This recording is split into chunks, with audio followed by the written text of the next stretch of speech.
My girlfriend posted, "Finally free and living my best life, on a yacht with an older man." I commented, "Looks fun." Then I sent the man's wife the location from her Instagram posts. Her daily live cam was suddenly turned off. I, 32 male, Nathan, am a pretty simple guy. I work in data analysis, which is just a fancy way of saying I stare at spreadsheets all day, looking for patterns people miss. It's not thrilling, but it pays the bills and allows me to indulge in my hobbies. One of those hobbies, until recently, was my girlfriend, Kelly, 28. We'd been together for 3 years. I thought things were serious. We were talking about moving in together, maybe even getting a dog. The usual stuff. Then, last Tuesday, my world kind of tilted on its axis. I was scrolling through Instagram, procrastinating on a report, when a new post from Kelly popped up. The picture was stunning.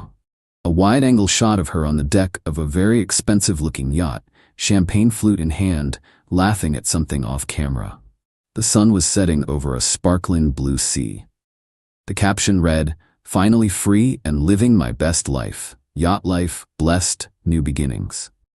For a second, I was just confused. Kelly was supposed to be on a wellness retreat with her college friends. No phone policy, she'd said. A chance to disconnect and find her center. She'd been stressed at her marketing job and I'd encouraged her to go. I even paid for half of it as an early birthday present. My thumb hovered over the picture. New beginnings? That sounded final. I clicked on her tagged location. It was a live tag, updating in real time. The yacht was moored just off a small, exclusive island a few hundred miles down the coast. Definitely not the rustic yoga retreat she'd described. Then I saw the other person in the photo, tagged, a man named Peter Thorne, 50s M. I didn't recognize him. His profile was public. Lots of pictures of him on golf courses, at charity galas, and on the same yacht. He was what my grandma would call comfortably off. He was also very, very married. His wife, Victoria Thorne, was in a lot of his older pictures. Her profile was also public, full of posts about her prize-winning roses and her grandkids. My heart did a slow, painful drum roll in my chest. It wasn't a sudden, shattering heartbreak. It was a cold, creeping realization. The wellness retreat was a lie. Kelly was with this older married man on his yacht. I could have called her. I could have screamed. I could have smashed my keyboard. But I'm a data analyst. My first instinct is always to gather information and identify the most efficient solution. An emotional outburst felt inefficient. So I took a screenshot of Kelly's post. I took a screenshot of Peter Thorne's profile. Then, I went to Victoria Thorne's Instagram page. She seemed like a nice lady. Her bio read, "Wife, mother, grandmother, I believe in kindness and good soil." I sent her a direct message. It was simple, direct. "Hello, Mrs. Thorne. My name is Nathan. I believe my girlfriend is currently on your husband's yacht. Here's the location from her public Instagram post." I attached the screenshot of Kelly's post with the live location tag. Then I went back to Kelly's picture. All her friends were commenting things like, "You go, girl," and "So happy for you." I added my own comment. "Looks fun, hope the wellness retreat is going well." Then I put my phone on silent, turned back to my spreadsheet, and got back to work. I had a deadline to meet. Update 1. Well, things escalated, and not in a quiet, dignified way. About 5 hours after my comment and the DM to Victoria Thorne, Kelly's Instagram post vanished. Her entire account went private. A little while later, her live location tag went dark. The daily live cam she apparently had on the yacht was, as the title says, suddenly turned off. My phone started blowing up around midnight. I was asleep, but the barrage of notifications woke me up. Voicemail after voicemail from a hysterical Kelly. "How could you do that? You ruined everything. You're a psycho, a stalker. You have no idea what you've done." Interspersed with texts, "Kelly, you are a sick, vindictive man. I can't believe I ever loved you.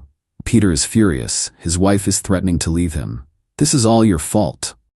He was going to help me with my career. He has connections. You've destroyed my future." The entitlement was breathtaking. Not a single word of apology. Not, "I'm sorry I cheated on you." Just pure, unadulterated rage that I had dared to expose her new beginning. Then came the texts from a number I didn't recognize. It was Peter Thorne. "Peter, you have no idea who you're dealing with, kid. You better hope our paths never cross. A man doesn't get to where I am without knowing how to handle little problems like you." I saved screenshots of everything. Data. It's always good to have data. The next morning, I woke up feeling surprisingly calm. The pain was still there, a dull ache in my chest, but it was overshadowed by a strange sense of clarity. The person I thought I loved didn't exist. She was a fiction I'd created in my own head. I spent the morning packing up her things. She didn't have much at my place, just a few drawers of clothes, some makeup, and a collection of self-help books with titles like Manifest Your Best Life. The irony was thick enough to taste. Around noon, my doorbell rang. It was Kelly. Her eyes were red and puffy. Her designer dress was rumpled. She looked like she'd had a rough night. "We need to talk," she said, pushing past me into my apartment. "I don't think we do, Kelly," I said, staying by the door. "You had no right," she shrieked, her voice cracking. "That was a private matter. You posted it on a public Instagram account," I replied, my voice even. "That's sort of the opposite of private. Victoria is a nightmare. She canceled all of Peter's credit cards. She called his business partners. She's trying to ruin him." "Sounds like a you problem," I said. Then came the part that still rings in my head. "You owe me," she said, her eyes narrowing. "I wasted 3 years of my life on you. You're boring. You have no ambition.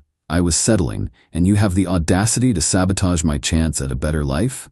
The sheer nerve of it almost made me laugh. "You need to give me $5,000, she said, "for the emotional distress you've caused, and for the money I lost on the retreat you made me miss." I just stared at her. "I paid for half of that retreat, Kelly, the one that was actually a romantic getaway on a married man's yacht." "Semantics," she snapped. "Peter was going to pay me back.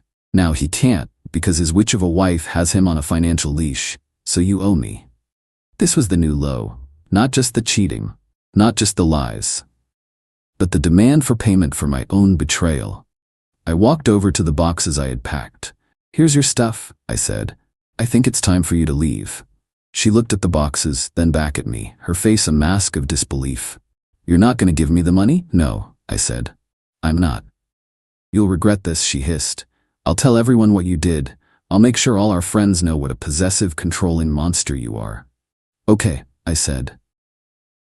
And I watched her struggle to carry her boxes of manifested dreams out of my apartment. I thought that would be the end of it. I was wrong. The dirty tricks were just getting started. Update 2. The past 2 weeks have been an exercise in strategic patience. Kelly made good on her threat. The smear campaign was swift and surprisingly coordinated. It started with a group chat of our mutual friends from which I was unceremoniously kicked. Then, my friend Zachary called me. "Dude, what the hell happened with Kelly?" he asked, his voice strained. "She's telling everyone you were tracking her phone, that you got obsessed and stalked her to that boat." "She posted her location publicly on Instagram, Zachary," I explained, for what felt like the 100th time. "Yeah, but she's saying you're a data stalker, that you used your tech skills to find some private post, and that you've always been jealous and controlling." It was a clever lie, tailored to my profession. Kelly knew just enough about my job to make it sound plausible. A few mutual friends bought it. I got some angry texts. A couple of people unfriended me. It stung, I won't lie. The intimidation from Peter also evolved. The initial, clumsy texts stopped. Instead, I started getting silent calls from spoofed numbers that disappeared when I tried to call them back. Once, a food delivery I never ordered showed up at my door at 2 a.m. Small, untraceable acts designed to unnerve me, to make me feel watched. It was smarter, more insidious. I reported it all to the police, but without a clear source, they could only log the complaints. Then came the main attack. I got an email from my boss. "Can you come to my office, please?" My stomach clenched. In the office, my boss, a stern but fair woman named Julie, was sitting with an HR representative, Jose. "We've received an anonymous complaint," Julie said, her expression serious. "It alleges that you have been using company resources to stalk and harass a former partner." My blood ran cold. This was it. Their real play. The HR rep slid a printout of an email across the table. It was well written and professional, sent from an encrypted temporary email address. It was completely untraceable. The email detailed how an employee with my skill set could theoretically use proprietary data analysis tools to access private information, monitor personal activity, and intimidate others. It was slick. It was terrifying.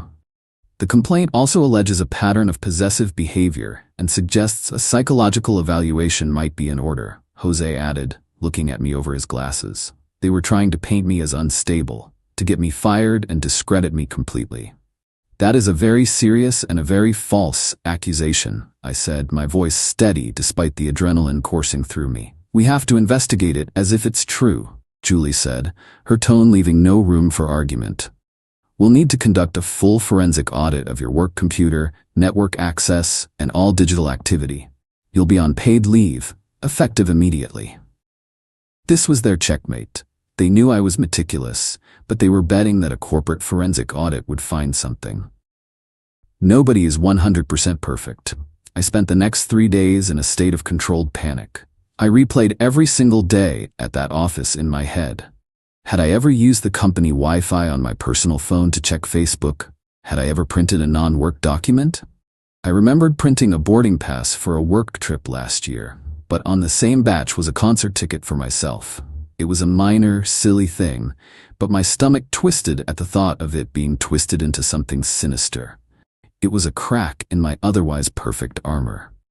I went back and forth between rage and despair. For a brief, dark moment, I thought about just quitting. Let them win. The thought of them picking through my digital life felt like a violation. But then the analyst in me took over. Emotion was inefficient. I needed data. I couldn't access my work computer, but I could access the complaint itself. Julie had let me take a photo of it. I sat at my kitchen table and read it over and over. The language was precise, full of corporate jargon. And that's when I saw it. A tiny mistake. In a paragraph describing hypothetical ways I could misuse data, the author wrote, for example, an employee could cross-reference public social data with our Project Nightingale client database to create a detailed personality profile. Project Nightingale. My heart hammered against my ribs. Project Nightingale was not a project at my company. I had never heard of it. It sounded like a code name for something sensitive. On a hunch, I did some digging. It took hours of sifting through business news archives and press releases. And then I found it. A single mention in an obscure trade publication from 2 years ago. Thorn Industries had announced a new data initiative for its top-tier clients. The internal codename was Project Nightingale. Peter wasn't just arrogant. He was a creature of habit. In his attempt to sound authentic and knowledgeable, he had used the internal jargon of his own company. He had signed his anonymous confession. When Julie called me back into the office, the forensic report was on the table. As I feared, they'd found the concert ticket. Jose, the HR rep, pointed to it gravely. Before he could speak, I put my own printout on the table. It was the screenshot of the complaint, with Project Nightingale highlighted. Next to it, I placed the printout from the trade journal. The complaint is false, I said to Julie, and I know who sent it. The author mentions a Project Nightingale. My company has no such project, but Thorn Industries does. It's their high-level client data initiative. The CEO of Thorn Industries is a man named Peter Thorn. I then laid out my phone, showing them the screenshots of Peter's initial threatening texts, the police report numbers for the harassment, and the credit card fraud report. This isn't an anonymous complaint from a concerned citizen, I said, my voice shaking with restrained anger. This is a malicious, targeted attack by the CEO of another company. He is retaliating against me because I discovered he was having an affair with my now ex-girlfriend. The room was silent. Julie and Jose looked from my evidence to each other. The concert ticket suddenly seemed very, very small. The air in the room had changed completely. They weren't investigating an employee anymore. They were looking at an attack on their company. Final update. The fallout was not a sudden explosion, but a series of controlled demolitions. My company's legal department did not file a massive headline-grabbing lawsuit. That's not how these things usually work. Their approach was far more quiet and far more lethal. They drafted a detailed, multi-page cease and desist letter. It was a work of art. It was addressed directly to the board of directors at Thorn Industries, with a copy sent to Peter Thorn. It laid out, in excruciating detail, the timeline of events. It included the harassment, the fraudulent credit card charge, and the full analysis of the anonymous complaint, complete with the Project Nightingale smoking gun. It accused their CEO, Peter Thorne, of using his position and resources to engage in a campaign of personal harassment and corporate sabotage against an employee of a rival firm. The letter stated that, while my company currently had no desire for public litigation, any further contact with me, direct or indirect, or any failure by the board to take decisive and immediate corrective action would result in this evidence being turned over to the authorities for criminal investigation and to the relevant industry oversight commissions for professional sanctions. A CEO using company-specific knowledge to try and get an ordinary citizen fired is not just bad PR, it's a monumental breach of ethics and fiduciary duty. It's the kind of liability that makes a board of directors break out in a cold sweat. Peter Thorne was not publicly fired. 2 weeks later, a sterile press release announced he was stepping down to pursue other opportunities and to spend more time with his family. It was a classic corporate execution. He was gone. He likely walked away with money, but his reputation in the industry was shredded. The power he wielded was gone. Victoria Thorne, the woman with the roses, handled her own business. The divorce filing was swift. With the evidence of his affair and his clearly vindictive behavior, her lawyers had all the leverage they needed. His other opportunities will likely involve funding a very, very comfortable life for her. I saw a post on her Instagram last week. A picture of her grandkids, playing on the deck of that same yacht. The caption read, "Making new, better memories, family first, true freedom." As for Kelly, with Peter and his influence gone, her safety net vanished. The smear campaign she started backfired spectacularly. Once I was cleared, I sent the full package of evidence, her texts, the threats, the story of the HR complaint, to our mutual friend Zachary. I just said, "This is what happened, believe what you want." The data spoke for itself.